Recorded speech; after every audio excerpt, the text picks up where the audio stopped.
We'd like to share with you today another way to celebrate hand washing. Hand wash training, many times looking at the traditional in-service. Yes, it's important, but we'd like to take one step further and look at a new way of doing it. We call this a team rally, where you can get everybody together, everybody involved, everybody committed. It's also known as the Handwashing for Life Olympics. It's something that some of our clients have been doing for years. In fact, Clyde's in Washington, D.C. has been conducting this for 17 years as a way of motivating their multiple restaurants. They do this, what you're going to see here, they do this once a year, make it an annual event, including everybody. I'll tell you a little bit of how it starts and actually run you through the process.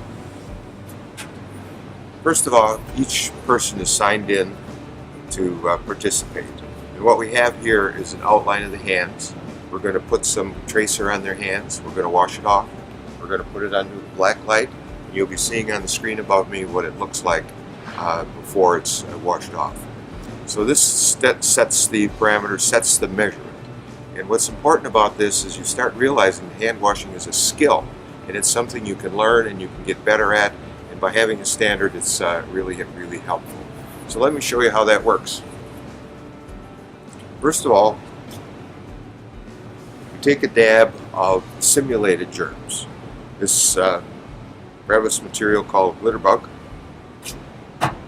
You work that into the hands as lotion, so everybody along your team would be doing that. Now, remembering when you first start this out with the team, let me go back to one important thing, and that is risk, assessing the risk. The first step of solving hand washing, yes, you're going into a training event, but everything must start with the risk. You're trying to eliminate the risk of HAIs if you're in a hospital, outbreaks if you're in a restaurant, and it's very important that the staff understands that because they're a critical element in protecting your brand and getting that done. So now my hands are dry and I'm ready to wash. So I'll go up to the sink, and I encourage you to do this in the sinks and setups that you have. You don't need this, what we have here. What we have here is an ideal situation in that we start with the best. I would encourage you, when you're looking at your equipment, it does play an important part in compliance. So make it easier to do the right thing. Don't have things in front of the hand sinks, for instance. Get good deep hand sinks and good faucets that are very, very reliable. It all helps.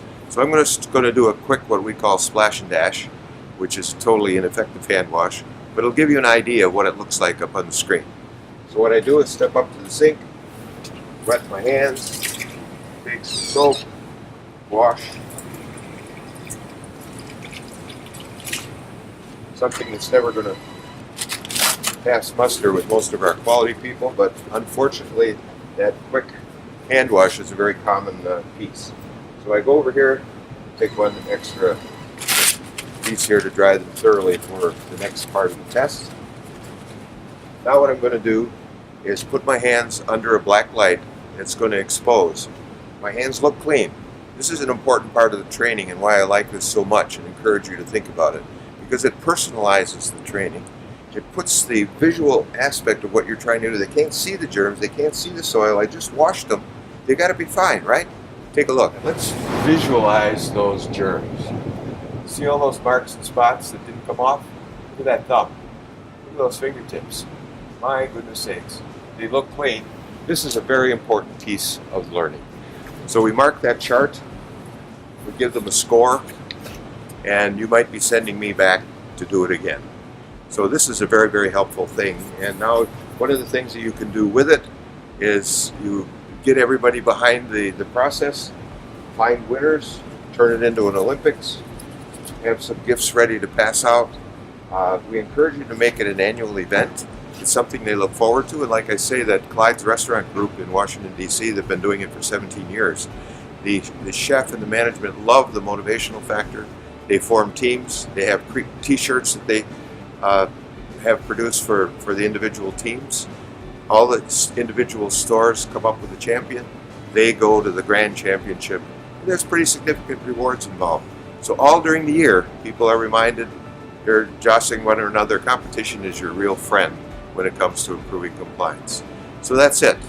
And I'd encourage you to try this. It's simple to do. We've got materials on our website to help you at handwashingforlife.com. They're available without charge, and this is an effective way to turn people around and change hand washing behaviors. Thank you.